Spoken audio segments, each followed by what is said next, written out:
Welcome to our channel. இந்த வீடியோவில் TNSTC driver cum conductor exam prepare பண்ணுறவங்களுக்கான max questions பற்றி பார்க்கலாம். இந்த சேனலுக்கு புதுசுன்னா சப்ஸ்கிரைப் பண்ணி வச்சுக்கோங்க, பெல் ஐக்கானும் கிளிக் பண்ணி வச்சுக்கோங்க.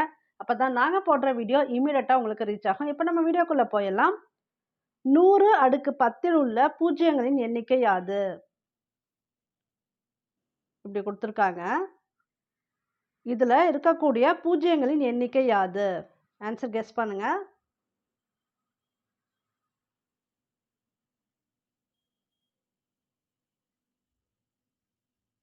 இதுக்குரிய ஆன்சர் பார்த்தீங்கன்னா 20.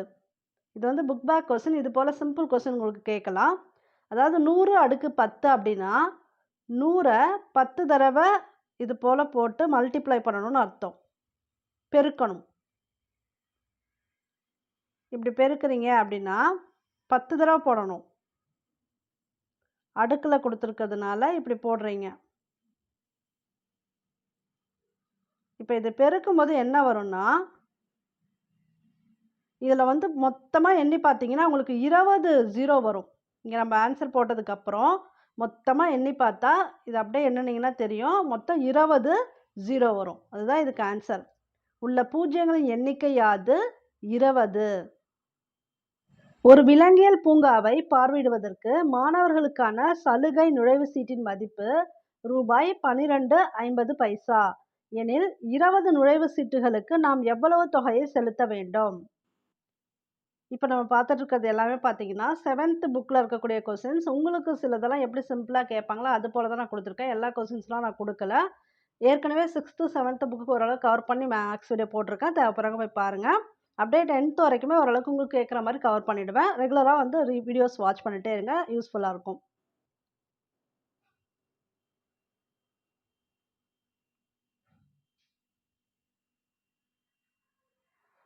ஸோ இதற்குரிய விடைய பார்த்தீங்கன்னா ருபீஸ் 250, அதாவது 250 ரூபா.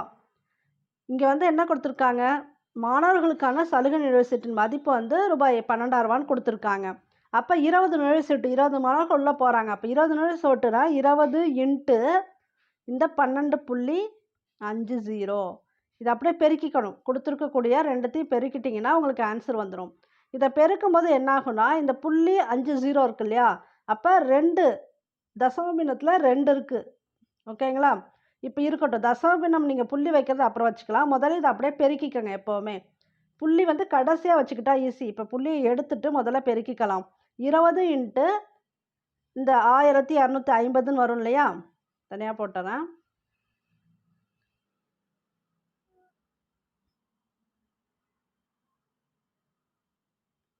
இப்போ கடைசியில் வந்து இங்கே 0 இருந்துச்சுன்னா 0 அப்படியே போட்டுக்கலாம். அதே போல் இங்கேயும் 0 இருந்தால் அந்த 0 அப்படியே போட்டுக்கலாம். 2 125 250. இல்லை உங்களுக்கு வந்து அப்படியே நீங்கள் ஸ்டெப் பை ஸ்டெப் போட்டாலும் போட்டுக்காங்க, கன்ஃபியூஷன் இல்லாமல் கூட போட்டுக்காங்க. இப்போ இப்படி வரும். இப்போ கடைசியாக என்னென்னா 12,000 கொடுத்துருந்தாங்க இல்லையா, அப்போ 2 ஸ்தானம் தள்ளி தான் இங்கே புள்ளி குத்துருக்காங்க. அப்போ வரக்கூடிய ஆன்சரில் 2 ஸ்தானம் தள்ளி புள்ளி குத்தணும். அப்போ இந்த 0 1 இந்த 0 1 2வது ஸ்தானம் முடியுது. அப்போ புள்ளிங்க வைக்கிறோம். அப்போ 250. இப்படி வந்தால் உங்களுக்கு ஆன்சர் கரெக்டாக வரும். ஆனால் சில பேர் வந்து இந்த மனக்கணக்கிலே ஸ்மார்ட்டாக போட்டுருவாங்க. இப்போ நீங்கள் ஒரு கண்டக்டராக இருக்கீங்கன்னு வச்சுக்கோங்களேன், ஒரு சீட்டுக்கு 12,000. அப்போ 20 சீட்டு கொடுக்கணும். அப்போ அதே போல் நீங்கள் ஈஸியாக கணக்கு போட்டலாம். அப்போ 10 சீட்டுக்கு 125 ரூபா வரும். அப்போ 20 சீட்டுக்கு 250 ரூபா. இதே போல் ஈஸியாக உங்களுக்கு மனக்கணக்கு போட தெரிஞ்சாலும் அப்படியே கூட போட்டுருங்க. உங்களுக்கு கன்ஃபியூஷனே கிடையாது. இந்த மாதிரி ருப்பீஸில் கொடுத்தா உங்களுக்கு ஈஸி. ஸோ இது வந்து 250 ரூபாய். ஒரு குழந்தையின் மிதிவண்டி சக்கரமானது ஒரு முழு சுற்றுக்கு 49.7 சென்டிமீட்டர் தூரத்தை கடக்கிறது எனில் 10 முழு சுற்றுக்கு அது கடக்கும் தூரத்தை கண்டறிக.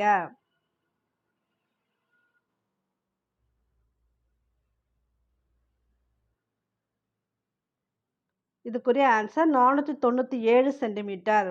இது வந்து மிதிவண்டி சக்கரம் அப்படிலாம் கொடுத்தனால அந்த டேர்முக்காக இந்த கொஸ்டின் நான் உங்களுக்கு கொடுத்துருக்கேன். இது வந்து ஈஸி தான். என்னென்னா, இப்போ ஒரு குழந்தை வந்து மிதிவண்டி சக்கரம் ஒரு ஓட்டுது, சைக்கிள் ஓட்டுதுன்னு வச்சுக்கோங்களேன். இப்போ இந்த சைக்கிள் அந்த ஒரு சுற்று இருக்கு இல்லையா, அந்த ஒரு சுற்று அது வந்து கடந்து முடிக்கும்போது அது எவ்வளோ சென்டிமீட்டர் கடந்திருக்குன்னா 49.7 சென்டிமீட்டர். இந்த ஒரு சுற்று வரும்போது அந்த சக்கரமும் சுற்றும், அது மூவும் ஆயிருக்கும். ஒரு பர்டிகுலர் டிஸ்டன்ஸ் மூவ் ஆயிருக்கும் அந்த சைக்கிள். ஸோ அந்த டிஸ்டன்ஸ் கொடுத்துருக்காங்க. அதே போல் 10 முழு சுற்றுக்கு அது கடக்கும் தூரத்தை கண்டறிக. இந்த சைக்கிளோட இந்த மிதிவண்டி பார்த்தீங்கன்னா 10 சுற்று இப்படி சுற்றிட்டு போகுது இல்லையா, அப்போ அது எவ்வளோ டிஸ்டன்ஸ் கடக்கும்னு கேட்டிருக்காங்க. அப்படின்னா டைரெக்டாக இந்த 10ஓட இங்கே கொடுத்துருக்கக்கூடிய சென்டிமீட்டர் நீங்கள் பெருக்கிட்டாலே உங்களுக்கு ஆன்சர் கரெக்டாக கிடச்சிடும். இப்போ கொஞ்சம் ஈஸியாக போட தெரிஞ்சவங்க டக்குன்னு போட்டுருவீங்க. 10ஆல் பெருக்கும்போது இந்த ஒரு ஸ்தானம் இருக்கு இல்லையா, அது போயிடும். அப்படியே 497ன்னு போட்டுடலாம். இப்போ தெரியாதவங்க எப்படின்னு தெரிஞ்சுக்காங்க. இது போல் உங்களுக்கு டெசிமல் அதாவது புள்ளி வச்சு கொடுத்துருக்காங்க அப்படின்னா முதல்ல பெருக்கிக்கங்க. அவங்க கொடுத்துருக்கக்கூடிய 2 வேல்யூவை பெருக்கிட்டு கடைசியாக வந்து புள்ளி வைங்க ஆன்சரில். அப்போ ஈஸியாக இருக்கும். 49.7 இருக்கு. பட் நான் அப்படியே 7 போட்டுக்கிறேன். இன்ட்டு 10. இதை பெருக்கும்போது கடைசியாக 0 இருந்துச்சுன்னா 0 அப்படியே சேர்த்துக்கலாம். 1ஆல் இதை பெருக்கும்போது அதே வேல்யூ தான் வரும். இப்போ இந்த வேல்யூ வந்துருச்சு. இப்போ எப்படி புள்ளி வைக்கணும்னு ஈஸியாக சொல்லித்தரேன். இப்போ 10 கிட்ட எங்கேயாவது புள்ளி இருக்கா? இல்லை. அது வந்து அதே கரெக்டான வேல்யூ 10 தான். அப்போ அங்கே பிரச்சனை இல்லை. இங்கே எங்கே புள்ளி இருக்குது? 49.7. பின்னாடியிலேருந்து வாங்க. 7க்கு பக்கத்தில் தான் புள்ளி இருக்குது. அப்போ ஒரு ஸ்தானம் தள்ளி புள்ளி இருக்குது. வந்திருக்கக்கூடிய ஆன்சரில் ஒரு ஸ்தானம் தள்ளி நீங்கள் புள்ளி வைக்கணும். இதுதான் உங்களுக்கு அந்த இருக்கக்கூடிய அந்த ஸ்மார்ட்டான எப்படி புள்ளி வைக்கணும் அப்படிங்கிறது தெரிஞ்சுக்கிறதுக்கு. தெரியாதவங்க பேசிக் தெரியாதவங்களுக்கு நான் ஆக்சுவலாக சொல்கிறேன். இப்போ ஓகே. இப்போ வர ஆன்சர் என்ன? 497. இதுதான் இதுக்குரிய விடை. 497 சென்டிமீட்டர். இதுக்குரிய ஆன்சர் என்னன்னு பாருங்க. 1.07 இன்ட்டு 0.1.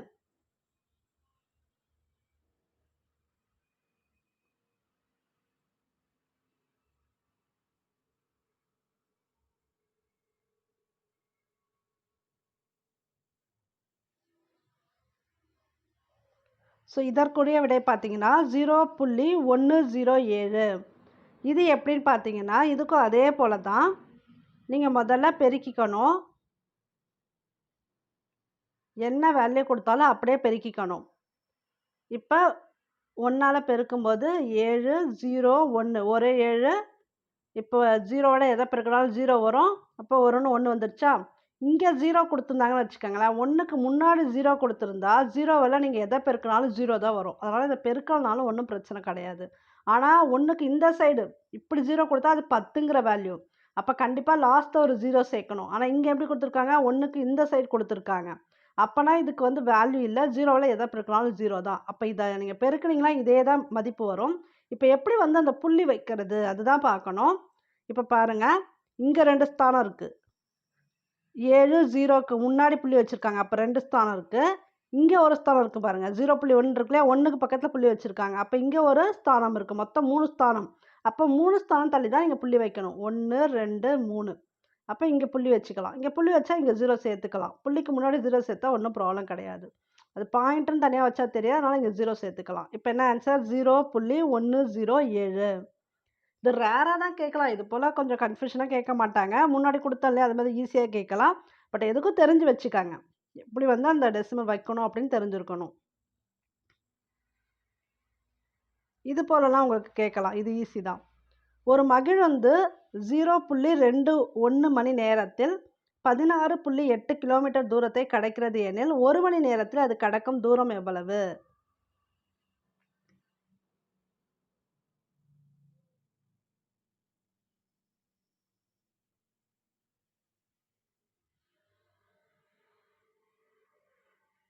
இதுக்கு வந்து ஆன்சர் வந்து 80 கிலோமீட்டர் வரும். அது எப்படின்னு சொல்லிடுறேன். யூஸ்வலாக நம்ம எப்படி இந்த கொஸ்டின் பார்ப்போம்னு பார்த்தீங்கன்னா டைரெக்டாகவே கொடுத்துருப்பாங்க. இந்த மாதிரி பாயிண்டில் கொடுத்துருக்க மாட்டாங்க. சிம்பிளாக கொடுத்துருப்பாங்க. 1 மணி நேரம், 2 மணி நேரம், இல்லைனா 160 கிலோமீட்டர், 180 கிலோமீட்டர் அந்த மாதிரி கொடுத்துருப்பாங்க. அப்போ ஈஸியாக போட்டிருப்போம். ஒருவேளை இது போல் உங்களுக்கு டெசிமல் வச்சு வந்தால், அதாவது புள்ளி வச்சு வந்தால் எப்படி போகிறது, அந்த சாம்பிளுக்காக தான் இது. அது இல்லாமல் மகிழ்ந்துன்னு கொடுத்தனால இந்த சம் கொடுத்துருக்கேன். இதுக்கு என்ன பண்ணணும்னு பார்த்தீங்கன்னா, இவங்க என்ன சொல்லியிருக்காங்க? 0.21 மணி நேரத்தில் 16.8 கிலோமீட்டர் தூரத்தை கடக்கிறது எனில் 1 மணி நேரத்தில் அது கடக்கும் தூரம் எவ்வளவு? கீழே எக்ஸ்ப்ளனேஷனோட போட்டிருக்கேன் பாருங்கள். இதுக்கு ஆன்சர் 80 வரும். இப்போ அவங்க கொடுத்த வேல்யூ இருக்கு இல்லையா, அந்த 0.21ன்னு கொடுத்துருக்காங்களா, அந்த மணி நேரத்தை கீழே போட்டுக்கிறோம். அப்புறம் 16.8 கிலோமீட்டர் கடக்குதுன்னு சொன்னாங்க இல்லையா, அதை வந்து மேலே போட்டுக்கிறோம். இப்போ அது வந்து 1 மணி நேரத்துக்கு எவ்வளோ கடக்கும்? அதுதான் அந்த 1 மணி நேரத்தில் மகிழ்ந்து கடக்கும் தொலைவு எவ்வளோன்னு கண்டுபிடிக்கணும்னா, இது போல நீங்க டிவைட் பண்ணிட்டீங்கன்னா உங்களுக்கு ஆன்சர் கிடைச்சிரும். 16.8 டிவைட் பை 0.21 போட்டா 1 மணி நேரத்துக்கு எவ்வளோ அப்படிங்கிறது தெரிஞ்சிரும். இப்ப இந்த மாரி புள்ளியில இருக்கும்போது உங்களுக்கு டிவைட் பண்றது கஷ்டம். அப்ப கஷ்டமா இருக்கு அப்படின்னா, அதிகபட்சம் எத்தன ஸ்தானம் இருக்குன்னு பாருங்க. இங்க 1 ஸ்தானம் இருக்கு. இங்க 2 ஸ்தானம் இருக்கு. ஒருவேளை 3 ஸ்தானம் இருந்தா, அந்த 3 ஸ்தானத்துக்குரிய மதிப்பு போட்டு பெருக்கணும். இங்க அதிகபட்சம் 2 ஸ்தானம் இருக்கு. மேலேயும் பார்க்கணும், கீழேயும் பார்க்கணும். அப்ப 2 ஸ்தானம் இருக்கு அப்படின்னா 100ஆல பெருக்கிக்கணும். நல்லா தெரிஞ்சுக்கங்க. உங்களுக்கு மேலேயும் கீழேயும் 1 ஸ்தானம் தான் இருக்கு அப்படின்னா 10ஆல மேலேயும் கீழேயும் பெருக்கிக்கணும். அதிகபட்ச ஸ்தானம். மேல 1 இருக்கோ, கீழ 1 இருக்கோ அது தேவையில்ல. அ அதிகபட்சம் எத்தன ஸ்தானம் இருக்கோ அதால பெருக்கிக்கணும். இப்ப 2 இருக்கு. அதால 100ஆல பெருக்கிக்கணும். ஒருவேளை இங்க 0.021 கொடுத்து 3 ஸ்தானம் கொடுத்தா, மேலேயும் கீழேயுமே 1000ஆல பெருக்கணும். ஒரே எண்ணால மேலேயும் கீழேயும் பெருக்கணும். இங்க எதால பெருக்கியிருக்காங்க பாருங்க. 100ஆல பெருக்கியிருக்காங்க. ஏன் 100ஆல பெருக்கியிருக்காங்கன்னா, இங்க 2 ஸ்தானம் இருக்கு. சரி ஏன் இந்த மாரி 100ஆல முதல்ல பெருக்கணும்னா, இப்போ உங்களுக்கு அந்த டெசிமல்ல இருந்தா கிராஸ் பண்ண முடியாது. கிராஸ் பண்றது ரொம்ப டிஃபிகல்ட்டா இருக்கும். இப்ப 100ஆல பெருக்கிட்டு அதுக்கப்புறம் நீங்க ஈஸியா அடிக்கலாம். உங்களுக்கு சிம்பிளிஃபிகேஷன் பண்றதுக்காக தான் இந்த டெக்னிக்கே. சரிங்களா? அதனால தான் சொல்றேன். இங்க வந்து இப்ப 2 ஸ்தானம் இருக்கிறனால 100ஆல பெருக்கியிருக்காங்க. ஒருவேளை இங்க 3 ஸ்தானம் வந்தா 2த்துலயுமே வந்து 1000, 1000ன்னு 1000ஆல தான் பெருக்கியிருப்பாங்க. இப்ப பாருங்க பெருக்கும்போது என்ன ஆயிடும்னா 1680 வந்துரும். ஏன்னா 100ஆல பெருக்கும்போது அந்த இது எப்படி வரும்னு சொல்லிடுறேன்.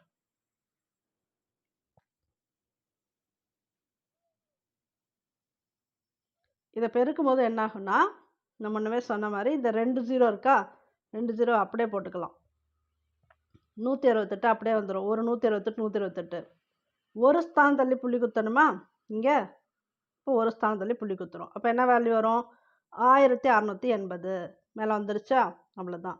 மேத்ஸ் வந்து படிக்க படிக்க ஈஸியா தான் இருக்கும். கஷ்டம்லாம் கிடையாது. பட் புரிஞ்சுகிட்டு படிச்சீங்கன்னா ரொம்ப ஈஸி. அடுத்து கீழ பாருங்க. கீழ வந்து இத பெருக்கும்போது 0.21 இன்ட்டு 100ன்னு இருக்கு இல்லையா? இதையும் அப்படிதான். முதல்ல பெருக்கிட்டு அப்புறமேட்டுக்கு நீங்க புள்ளி வச்சுக்கலாம்.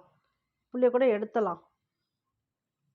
இப்ப என்ன ஆகும்? இந்த 0, 0 அப்படியே வரும். இந்த 0, 2, 1 அப்படியே வந்துரும். ஏன்னா 1ஆல பெருக்கும்போது. இப்ப எத்தன ஸ்தானம் தள்ளி புள்ளி குத்தணும்? 0.21னா 2 ஸ்தானம் தள்ளி புள்ளி குத்தணும். அப்ப 2 ஸ்தானம் தள்ளி புள்ளி குத்தும்போது இங்க என்ன வேல்யூ வரும்? 21 வரும். 2க்கு முன்னாடி இருக்க வேல்யூ பிரச்சனை இல்ல. 0 பிரச்சனை இல்ல. இங்க 21.00 அதனால இதையும் எடுத்துக்கணும்னு அவசியம் இல்ல. 21 தான் வரும். அப்ப இத வந்து அடிச்சீங்கன்னா, இத கிராஸ் பண்ணீங்கன்னா உங்களுக்கு 80 கிலோமீட்டர். 21 வாய்ப்பாடு தெரிஞ்சா 21 வாய்ப்பாடு டைரக்ட்டா போட்டுக்கலாம். இல்ல 7 வாய்ப்பாடு தெரிஞ்சா 7 வாய்ப்பாடு கூட போடலாம். 3 21 வரும்.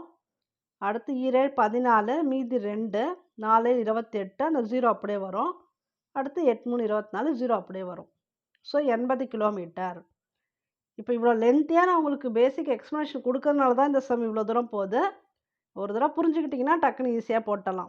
மேல 100ஆல பெருக்கணும், கீழே 100ஆல பெருக்கணும். வரக்கூடிய ஆன்ஸர நீங்க கிராஸ் பண்ணா உங்களுக்கு 80 கிலோமீட்டர் வரும். இந்த கொஸ்டினுக்கு 80 கிலோமீட்டர் தான் ஆன்சர். அன்பு மற்றும் மாலா இருவரும் ஏயிலிருந்து சிக்கு இருவேறு பாதைகளில் பயணிக்கிறார்கள். அன்பு ஏ என்ற இடத்திலிருந்து பி என்ற இடத்திற்கும், அங்கிருந்து சி என்ற இடத்திற்கும். இது வந்து கொஸ்டின் தான் கொஞ்சம் லென்த்தியா இருக்கும். பட் இது நம்ம டயக்ராம் மாரி போட்டா ரொம்ப ஈஸி தான்.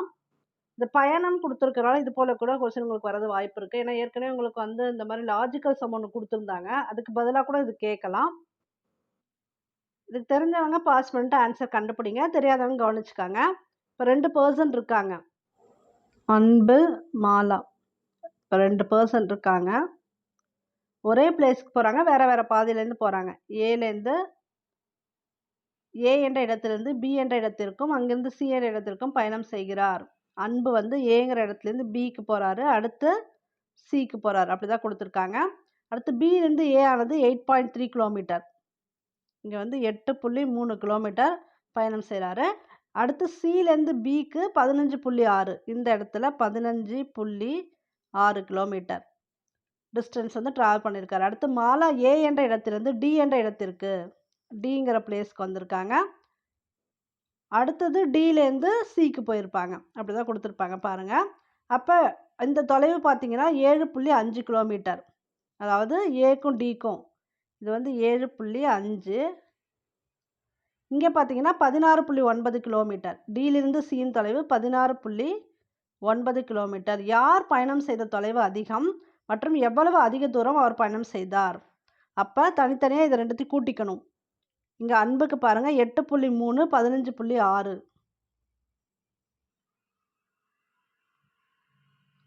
3 6 9 வரும்.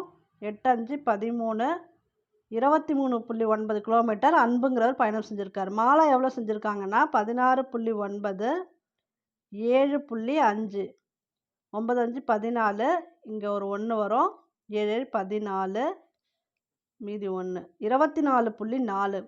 இப்போ மாலா வந்து அதிகமாக ஆக்சுவலாக பயணம் செஞ்சுருக்காங்க 24.4. அன்புங்கிறவங்க 23.9 கிலோமீட்டர் பயணம் செஞ்சுருக்காங்க. அப்போ எவ்வளோ டிஸ்டன்ஸ்ன்னு பார்த்தீங்கன்னா இந்த 24.4லேருந்து இதை கழிச்சுக்கணும். அப்படி கழிச்சிங்கன்னா 0.5 வரும்.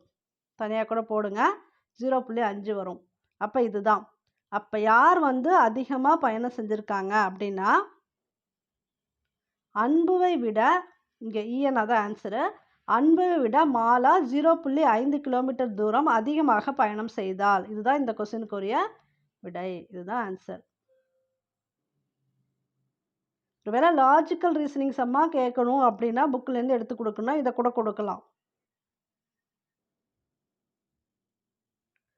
ரமேஷ் ஒரு வாடகை வண்டியில் பயணம் செய்ய 1 மணி நேரத்திற்கு ரூபாய் 97.75 செலுத்துகிறார் எனில் ஒரு வாரத்தில் 35 மணி நேரம் பயணம் செய்கிறார் எனில் ஒரு வாரத்திற்கு அவர் செலுத்த வேண்டிய மொத்த தொகை எவ்வளவு? ஒரு வண்டியில் பயணம் செய்கிறாரு. 1 மணி நேரத்துக்கு எவ்வளோ வந்து செலுத்துகிறாருன்னா 97 ரூபா 75 பைசா. அப்போ 35 மணி நேரத்துக்கு எவ்வளோனா அப்படியே பெருக்கிக்கணும். இப்போ ஏற்கனவே எப்படி பெருக்கி உங்களுக்கு வந்து புள்ளி வைக்கணும் அப்படின்னு சொல்லி கொடுத்துருக்கேன். நீங்களே கூட இதுக்கு ஆன்சர் ட்ரை பண்ணி பார்க்கலாம். டைரெக்டாக பெருக்கிட்டு 2 ஸ்தானம் தள்ளி புள்ளி வச்சிங்கன்னா கரெக்டாக வந்துடும். அவ்வளோதான் அதுக்குரிய ஆன்சர். இதான் அதுக்குரிய ஆன்சர். குமாரின் மகிழ்ந்து 1 லிட்டருக்கு 12.6 கிலோமீட்டர் தருகிறது. அவனது எரிபொருள் கலனில் 25.8 லிட்டர் எரிபொருள் கொள்ளும் எனில் அவனால் எவ்வளவு தூரத்தை கடக்க இயலும்? 1 லிட்டருக்கு 12.6 கிலோமீட்டர் போகும்னு சொல்லியிருக்காங்க. அப்போ அந்த எரிபொருள் கலனில் மொத்தமாக எவ்வளோ இருக்குன்னா 25.8 லிட்டர் எரிபொருள் இருக்குங்கிறாங்க. அதாவது அந்த பெட்ரோல் இருக்குங்கிறாங்க. அப்போ எவ்வளவு தூரம் வந்து கடக்க இயலாம்னா இது எவ்வளோ தூரம் இந்த லிட்டர் இருக்கோ அவ்வளோ தூரம் அவங்களால போக முடியும். அப்போ அப்படியே வந்து பெருக்கிக்கலாம். ஏன்னா 1 லிட்டருக்கு வந்து 12.6 கிலோமீட்டர்னா இத்தனை லிட்டருக்கு எத்தனை கிலோமீட்டர் தருங்கிறத அப்படியே டைரெக்டாக பெருக்கிட்டாலே ஆன்சர் வந்துடும். அப்போ இந்த 25.8யும் 12.6யும் பெருக்கிடுங்க. பெருக்கிட்டு வர ஆன்சர் தான் அவ்வளோ கிலோமீட்டர் தூரத்தை கடக்க இயலும் அப்படிங்கிறது. இதை பெருக்கினா இதான் ஆன்சராக வரும். கரெக்டாக அந்த புள்ளி மட்டும் வைக்கணும். எப்படின்னா இங்கே ஒரு ஸ்தானம் இருக்குது, இங்கே ஒரு ஸ்தானம் இருக்குது. அப்போ வர்ற ஆன்சர் நீங்கள் ரெண்டுத்தையும் காமனாக வச்சு பெருக்கினீங்கன்னா உங்களுக்கு இந்த ஆன்சர் வரும். புள்ளிலாம் எடுத்துகிட்டு அப்படியே பெருக்கினீங்கன்னா உங்களுக்கு இந்த ஆன்சர் வரும். அப்புறம் 2 ஸ்தானத்தில் புள்ளி கொடுத்தீங்கன்னா இப்படி வரும். 325.08 கிலோமீட்டர். இதுதான் இதுக்குரிய விடை.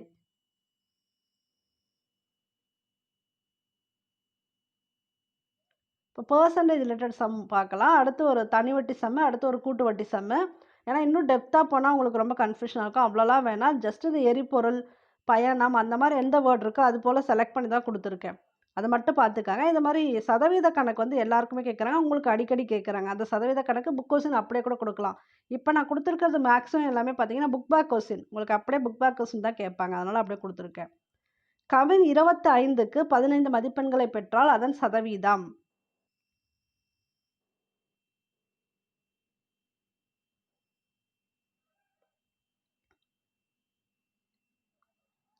அறுபது சதவீதம். 25க்கு 15 மதிப்பெண்கள் சொல்லியிருக்காங்க. 25 கீழே போட்டுக்கணும். எடுத்த மதிப்பெண்கள் 15. சதவீதம் சொன்னதுனால இன்ட்டு 100. இதை போட்டிங்கன்னா உங்களுக்கு 60% வந்துடும். 3 5 15 5 5 25. இது பாருங்கள் 2 5 10 0 3 × 20 60. இதை எப்படி நீங்கள் சிம்பிளாக போடலாம் அப்படின்னா ஈஸியாக ஞாபகம் வச்சுக்கிறதுக்கு எதை மேலே போடணும் எதை கீழே போடணும் அப்படிங்கிறது உங்களுக்கு தெரியணும் அப்படின்னா எந்த நம்பர்னு இப்போ பாருங்கள். உங்களுக்கு நம்ம பர்சன்டேஜ் 10th மார்க் பர்சன்டேஜ் போடுவோம் இல்லையா, 500க்கு எவ்வளோ மார்க் அப்படின்னு போடும்போது என்ன பண்ணுவோம், 500 தான் கீழே போடணும். அடுத்து எவ்வளோ மதிப்பெண் எடுத்துமோ அதை தான் மேலே போடுவோம். இப்போ வந்து ஒரு 400 மதிப்பெண் எடுக்கிறாங்கன்னா 400 / 500 × 100 இப்படி தானே போடுவோம். அதே பேசிக் லாஜிக் ஞாபகம் வச்சுக்கோங்க. 25க்கு 15 மதிப்பெண்கள். அப்போ 500க்கு 400 போல் 25க்கு 15 மதிப்பெண்கள். அதை சதவீதத்தில் போனால் × 100. இதுதான் அந்த லாஜிக்கு. நம்ம மார்க்ஸ் எப்படி போடுறோமோ அதே போல் இங்கே அப்ளை பண்ணால் உங்களுக்கு ஈஸியாக இருக்கும். அப்போ 60%.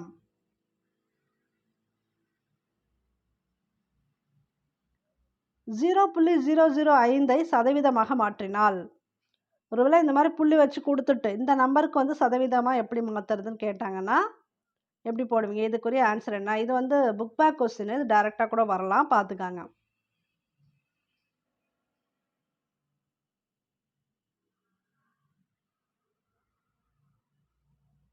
(0.5%). இப்போ இந்த மாதிரி கொஸ்டினுக்கு நீங்கள் டைரெக்டாகவே 100 வச்சு பெருக்கிக்கலாம். இதால் பெருக்கிக்கலாம். இப்படி பெருக்கும்போது பாருங்கள், இந்த 0, 0, 5 இந்த புள்ளி எடுத்துட்டா கூட இத்தனை 0 கூட போட்டுக்கலாம். இந்த 2 0 அப்படியே வந்துடும். 1, 2, 3 3 ஸ்தானம் தள்ளி புள்ளி குத்துறோமா? 1, 2, 3 3 ஸ்தானம் தள்ளி புள்ளி வச்சோன்னா இதான் 0.5 0.5%. இங்கே இருக்குது பாருங்கள். இதான் இதுக்குரிய ஆன்சர். ஆனால் இப்போ நீங்கள் டைரெக்டாக ஆஸ் பர் ப்ரொசீஜர் படி போடணும், புக்கு படி போடணும்னா இப்படி தான் போடணும். எப்படின்னா இந்த கொடுத்துருக்கிறது எல்லாமே 0, 0, 0ன்னு கொடுத்து கடைசியாக ஒரு நம்பர் வந்திருக்குன்னா இந்த 3 ஸ்தானம் இருக்குது அப்படின்னா 5 / 3 ஸ்தானம்னா 1000 × 100 இப்படி போடணும். ஒருவேளை இங்கே 0.05 2 ஸ்தானம் கொடுத்துருந்தாங்க அப்படின்னா இங்கே 100 போட்டுக்கணும். இந்த 0 வராது. 100 போட்டு இதை 100ஆல் பெருக்கி ஆன்சர் போடணும். ஒருவேளை இங்கே 0.5 வந்து சதவீதம் மாற்று அப்படின்னு கொடுத்துருந்தா இந்த ஒரு ஸ்தானம் வந்ததுன்னா 10 போட்டு வகுக்கணும். 5/10 × 100 போடணும். ப்ரொசீஜராக போட்டால் இப்படி தான் போடணும். இல்லைனா டைரெக்டாக போட்டிங்கன்னா 100ஆல் கூட பெருக்கி போட்டுடலாம் இந்த கொஸ்டினுக்கு. ஸோ இதுக்குரிய ஆன்சர் 0.5%.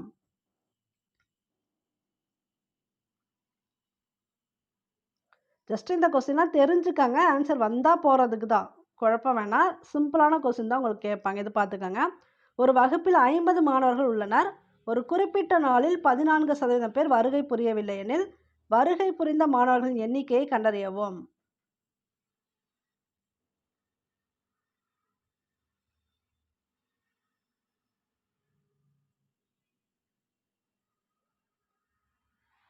(43 பேர் வந்து வருகை புரிந்திருக்காங்க. எப்படின்னா வகுப்பில் மொத்தம் 50 மாணவர்கள் இருக்காங்க. ஒரு குறிப்பிட்ட நாளில் 14% பேர் வருகை புரியவில்லை.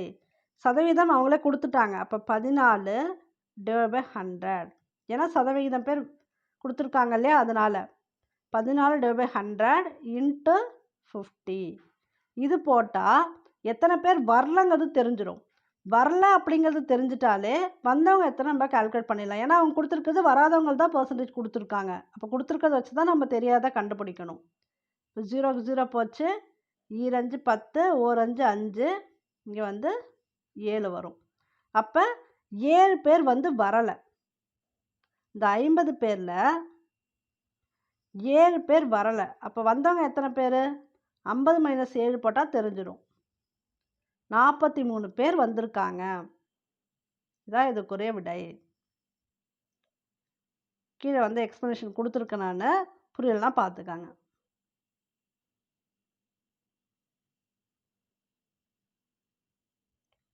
இந்த கொஸ்டின் வந்து நம்ம ரிப்பீட்டடாக பார்த்துட்ருக்கோம். தனி வட்டி 25,000க்கு 8% வட்டி வீதம் 3 ஆண்டுகளுக்கு தனி வட்டி காண்க. இதுக்குரிய விடை வந்து 6000. இதுக்கு ஃபார்முலா தெரியும். PNR/100. P அப்படிங்கிறது பிரின்சிபல் அமௌண்ட்டு, N அப்படிங்கிறது நம்பர் ஆஃப் இயர்ஸ் ஆண்டுகள் 3 ஆண்டுகள், R அப்படிங்கிறது ரேட் ஆஃப் இன்ட்ரெஸ்ட் 8% வட்டி விகிதம். அப்படியே நீங்கள் அப்ளை பண்ண வேண்டியதான். தனி வட்டிக்கு வந்து ஈஸி. ஃபார்முலாவில் அப்படியே டைரெக்டாக அப்ளை பண்ண ஆன்சர் வந்துடும். இப்போ என்ன கொடுத்துருக்காங்க? பிரின்சிபல் அமௌண்ட்டு ஃபஸ்ட்டு கொடுத்த amount 25,000, number of years 3, rate of interest 8/100. 2 0க்கு 2 0 போயிடும். 3 250 750 வரும். 750ஓட 8 நீங்கள் பெருக்கிட்டிங்கன்னா உங்களுக்கு இந்த ஆன்சர் வரும். 6,000 வரும். ஒரு குறிப்பிட்ட காலத்திற்கு ரூபாய் 4,500 அசலுக்கு மொத்த தொகை ரூபாய் 5,000 கிடைத்தால் அதனுடைய தனி வட்டி. இது கிடையாது. ஆக்சுவலாக இப்போ என்ன கொடுத்துருக்காங்கன்னா, ஒரு குறிப்பிட்ட காலத்திற்கு 4,500 அசலுக்கு அசல் வேல்யூ கொடுத்துருக்காங்க, மொத்த தொகையும் கொடுத்துட்டாங்க. இதோடைய தனி வட்டி என்னன்னு கேட்டிருக்காங்க. இதுக்கு நீங்கள் ஃபார்முலாக்குள்ளேயே போக வேணாம். ஏன்னா அவங்க நம்பர் ஆஃப் இயர்ஸ்ன்னு தனித்தனியாலாம் கொடுக்கல. இத்தனை வருஷம் இத்தனை ஆண்டுகள்னு கொடுக்கல. ஜென்ரலாக அமௌண்ட் கொடுத்துட்டாங்க. அப்போனா டைரெக்டாகவே நம்ம வந்து ஆன்சர் கண்டுபிடிச்சிடலாம். மொத்த தொகை அப்படிங்கிறது என்னன்னு பார்த்தீங்கன்னா, அசல் வேல்யூ அதோடு சேர்த்து கிடைக்கக்கூடிய வட்டி வேல்யூ. இது அசல், இது வட்டி. இவங்க கேட்டிருக்கிறது தனி வட்டி. வட்டி தெரியணும்னா வட்டி அப்படியே வச்சுட்டு இந்த அசல் இருக்கு இல்லையா, அதை வந்து இந்த சைடு கொண்டு வந்துடலாம். அப்போ மொத்த தொகை 5,000 இருக்கு இல்லையா, அதை போட்டுக்கலாம். மைனஸ் 4,500 அதான் வட்டி. ஏன்னா இது வந்து இந்த சைடு வரும்போது என்ன மைனஸ் ஆகிடும். இங்கே ப்ளஸில் இருக்கிறது இந்த சைடு வரும்போது மைனஸ் ஆகிடும். நீங்கள் அடிச்சிடலாம். வட்டி கண்டுபிடிக்கணும்னா கொடுக்கப்பட்ட மொத்த தொகையிலேருந்து அசலை கழிச்சுட்டா உங்களுக்கு ஆன்சர் தெரிஞ்சிடும். 5,000லேருந்து 4,500 போனால் 500. ஏன் இப்போ வந்து டைரெக்டாகவே நான் ஆன்சர் போட்டேன் அப்படின்னா, இங்கே வந்து தனித்தனியாக அவங்க கொடுக்கல. நம்பர் ஆஃப் இயர்ஸ் இவ்வளோன்னு கொடுக்கல, ரேட் ஆஃப் இன்ட்ரெஸ்ட் இவ்வளோ பர்சன்டேஜ் கொடுக்கல. ஜென்ரலாக மொத்த தொகை இவ்வளோ, அசல் இவ்வளோ, வட்டி எவ்வளோன்னு கேட்டாங்க. அப்போ டைரெக்டாகவே ஆன்சர் போட்டலாம். இதுக்குரிய விடை வந்து 500.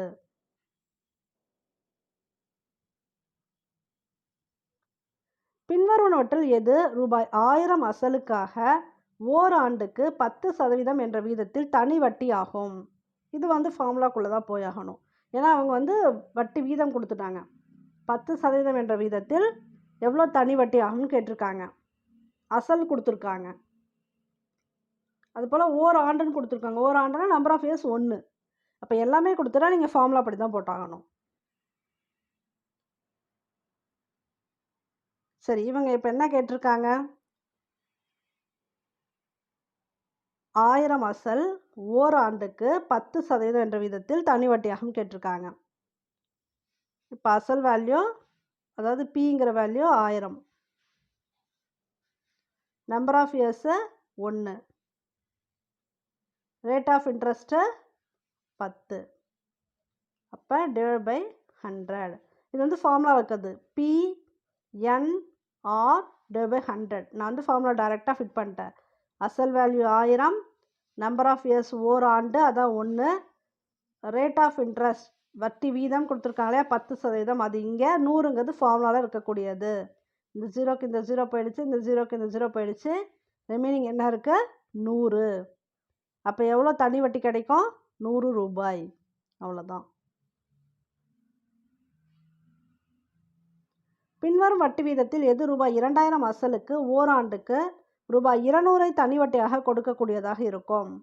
அதாவது ஃபார்முலா ஒன்றே தான். அவங்க என்ன கேட்குறாங்களோ அதுக்கு தகுந்த மாதிரி நம்ம மாற்றி போட்டுக்கலாம். இந்த 4 கொஸ்டின் மட்டும் புக் பேக் கொஸ்டின் தனி வட்டி கணக்கில், அதனால தான் இதை கொடுத்துருக்கேன். டைரெக்டாகவே இது கேட்கறதுக்கு வாய்ப்பு இருக்குது. ஆன்சர் மட்டும் பார்த்துக்காங்க எப்படி கொடுக்குறாங்க அப்படிங்கிறத. பின்வரும் வட்டி வீதத்தில் எது? இப்போ வட்டி வீதம் எதுன்னு கேட்டிருக்காங்க. இந்த பர்சன்டேஜ்னு நீங்கள் ஆன்சரில் கொடுத்துருக்காங்க இல்லையா, இந்த மாதிரி வட்டி கணக்கில், அப்போனா அது வீதம் கேட்டிருக்காங்கன்னு அர்த்தம்.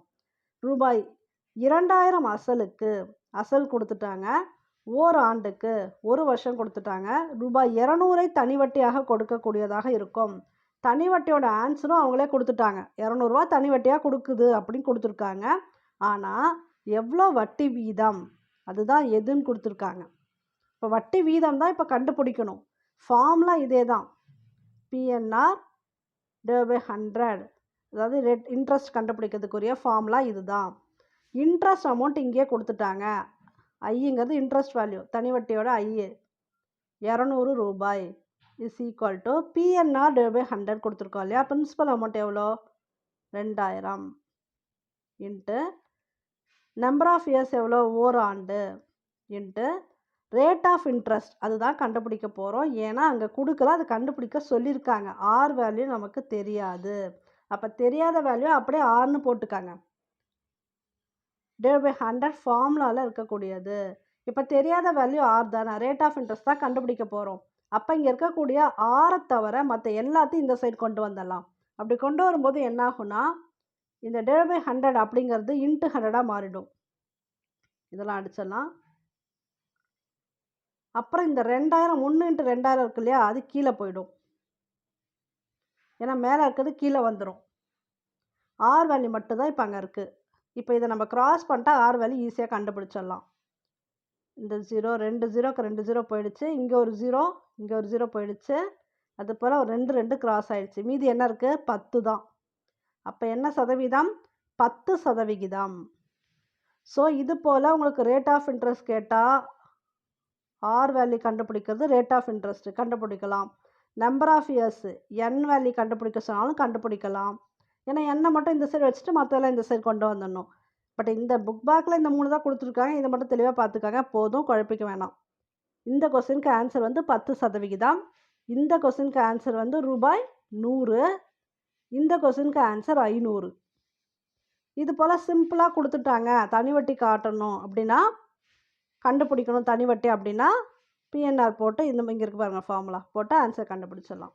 இந்த 4 டைப் கண்டுபிடிச்சி வச்சுக்கோங்க, போதும். தனி வட்டி இன்னும் டெப்த்தெல்லாம் போக வேணாம். தரவுகள் 12 x 28 ஆகிய தரவுகளின் சராசரி 18 எனில் எக்ஸின் மதிப்பை காண்க. ஒரு சராசரி கணக்கு ரொம்ப சிம்பிள், அதனால் இது போல் ஒரு ஈஸியான சம் கூட கேட்கறதுக்கு வாய்ப்பு இருக்கு.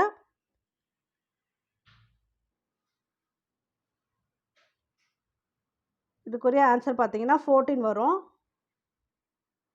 இது எப்படின்னு சொல்லிடுறேன். சராசரி கணக்கை பொறுத்த வரைக்கும் இங்கே என்னென்ன நம்பர் கொடுத்துருக்காங்களோ அத்தனையும் ப்ளஸ் பண்ணிக்காங்க.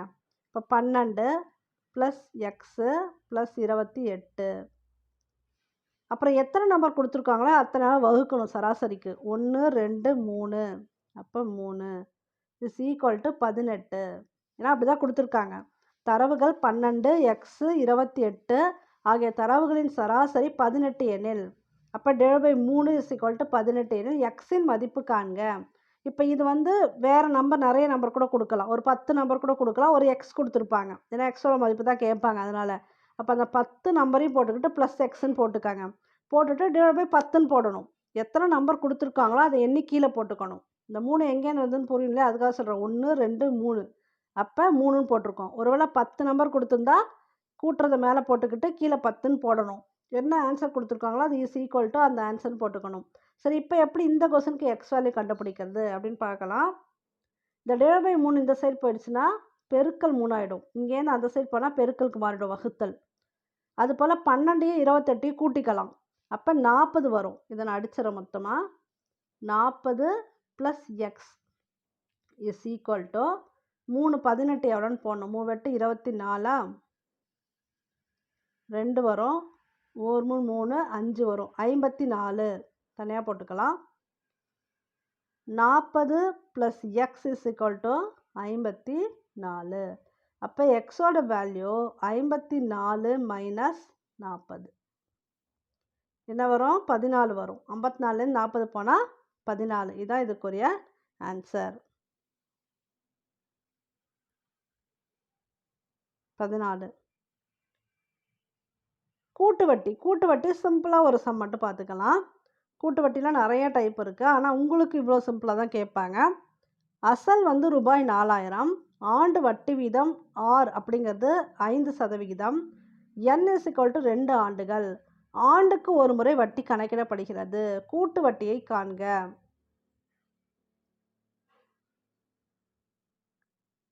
கூட்டு வட்டி மட்டும் கேட்டால் 410. கூட்டு வட்டியோட தொகை என்னன்னு கேட்டால் அங்கே என்ன தொகை வருதோ அது போடணும். கீழே ஃபார்முலா இருக்குன்னு உங்களுக்கு சொல்லிடுறேன், இது எப்படி வந்துச்சு அப்படின்னு.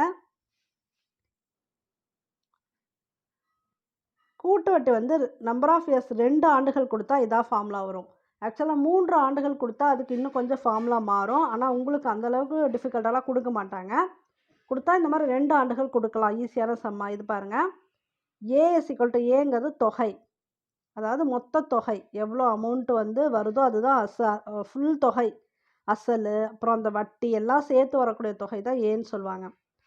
சரி, இங்கே ஃபார்முலா பாருங்கள். P × 1 + R/100 n. இது வந்து 2 வருஷம் வந்தால் இந்த ஃபார்முலா போட்டுக்கலாம். இப்போ P அப்படிங்கிறது பிரின்சிபல் அமௌண்ட்டு 4000, அசல் தொகை அதான் 4000. 1 + R/100 இருக்கு இல்லையா, R அப்படிங்கிறது என்ன? Rate of interest. 6ங்கிறது 5% இங்கே கொடுத்துருக்காங்க இல்லையா 5/100 ஹோல் பவர் 2. 2னா number of years n. n is equal to 2 ஆண்டுகள் கொடுத்ததுனால இங்கே 2 போட்டுக்கிட்டாங்க. இது ஃபார்முலாவில் அப்படியே ஃபிட் பண்ணியிருக்காங்க, வேறு ஒன்றும் இல்லை. இந்த 1 + r/100 ஹோல் பவர் n அப்படிங்கிறது இந்த கூட்டு வட்டிக்கு உரிய ஃபார்முலா. அதை தான் அப்படியே இங்கே ஃபிட் பண்ணியிருக்காங்க. சரி, இதுக்கப்புறம் எப்படி இந்த 21/20 வந்துச்சு? இதுதான் நிறைய பேருக்கு கொஞ்சம் குழப்பமாக இருக்கும். இது ஈஸி தான். எப்படி பார்த்தீங்கன்னா, நான் தனியாக இங்கே போகிறேன். 4000 அப்படியே இருக்கட்டும். இந்த 1 + 5/100 ஹோல் பவர் 2 இருக்கு இல்லையா, இது எப்படி மாறும் நல்லா தெரிஞ்சுக்கங்க. இது மாதிரி 1 ப்ளஸ் இது போல் ஒரு பின்ன மதிப்பு கொடுத்துருக்காங்கன்னா இப்படி தான் நம்ம வந்து கரெக்டான ஆன்சர் போடணும். எப்படின்னா 1ஓட 100 பெருக்கிக்கணும். 100 100 100ஓட 5 கூட்டிக்கணும், மேலே இருக்க நம்பரை கூட்டிக்கணும். அப்போ 100 + 5 என்ன வரும்? 105 டிவைடட் பை இந்த கீழே என்ன மதிப்பு இருக்கோ அதை அப்படியே போட்டுக்கணும் 100. மறுபடியும் சொல்கிறேன், இது போல் இருக்குது. 1 ப்ளஸ்ன்னு ஒரு பின்ன மதிப்பு கொடுத்துருந்தா 5/100 கொடுத்துருந்தா பெருக்கணும். கீழே இருக்கக்கூடிய இந்த 1ஓட கிராஸ் பெருக்கல் பெருக்கணும். 1 100 மேலே இருக்க நம்பரை கூட்டிக்கணும். ஸோ +5 105 105 மேலே போட்டோம். டிவைட் பை 100 அப்படியே போட்டுக்கணும். என்ன கீழே இருக்கோ அதை அப்படியே போட்டுக்கிறோம். ஓகே, இதை வந்து மாற்றுறோம். இது எப்படி மாறுதுன்னா 2 10 0 வருது. 2 10 1 5 5 21/20 வருது இல்லையா? இப்போ வந்துருச்சா 21/20? ஏன் 2 தடவை போட்டிருக்காங்கன்னா இங்கே ஹோல் பவர் 2 இந்த 1 + 5/100 மாற்றும் போது நமக்கு 21/20 வந்துச்சு. இப்போ இந்த பவரில் 2 இருக்கிறதுனால 2 தடவை போடணும்னு அர்த்தம். அப்போ 21/20 × 21/20 அப்படி தான் இந்த ஆன்சர் வந்து இங்கே வந்திருக்கு. இந்த ஸ்டெப் வந்து உங்களுக்கு இப்போ எக்ஸ்பிளைன் பண்ணது. சரி, இதுக்கப்புறம் வந்து உங்களுக்கு ஈஸி. இந்த 0 இந்த 0 2 0 போயிடும். அடுத்து 2 2 4 இந்த 0 இருக்கும். அப்படியே 2ஆவது போட்டால் 1 2 இந்த 0 இருக்கும். இந்த 10 × 21 × 21 10ஆல் பெருக்கும்போது லாஸ்ட்டாக 0 சேர்த்துக்கலாம். 21 × 21 என்ன வரும்னா அப்படியே பெருக்கிக்கலாம். 1 2 2 2 4 441 வரும். இந்த 0 சேர்த்துப்பீங்க. இப்போ என்ன வருது? 4410ன்னு வருது. இந்த 4410 அப்படிங்கிறது வந்த தொகை, இந்த கூட்டு வட்டிக்கு மொத்தமாக வந்த தொகை. இதுலேருந்து அசல் வேல்யூ 4000 இருக்கு இல்லையா, அதை கழிச்சிட்டா அதுதான் வட்டி. மேலே கொஸ்டினில் வந்து கூட்டு வட்டின்னு கேட்டிருக்காங்க. கூட்டு வட்டி 410 ரூபா. ஒருவேளை கூட்டு வட்டியோட மொத்த தொகை எவ்வளோன்னு கேட்டால் இதுதான் ஆன்சர் 4410. கொஸ்டினில் என்ன கேட்டிருக்காங்க அதுக்கேற்ற மாதிரி தான் அங்கே ஆப்ஷன் இருக்கும், அதை பார்த்து நீங்கள் கண்டுபிடிச்சிக்கலாம். ஸோ இவங்க கேட்டிருக்கிறது கூட்டு வட்டி, வந்த வட்டி எவ்வளோ? கூட்டு வட்டி 410. கூட்டு வட்டியை காண்கன்னு கேட்டிருக்காங்க. அப்போ 410 தான் இதுக்குரிய ஆன்சர். 4.7 சதவிகித வடிவம். இதோட சதவீதம் எவ்வளோ வரும் அப்படின்னு கேட்குறாங்க. ஸோ இந்த கொஸ்டினுக்கு நீங்களே ஆன்சர் போடலாம். ஆன்சர் போட்டு கமெண்ட் பாக்ஸில் போட்டுருங்க. ஓகே, தேங்க்யூ ஃபார் வாட்சிங்.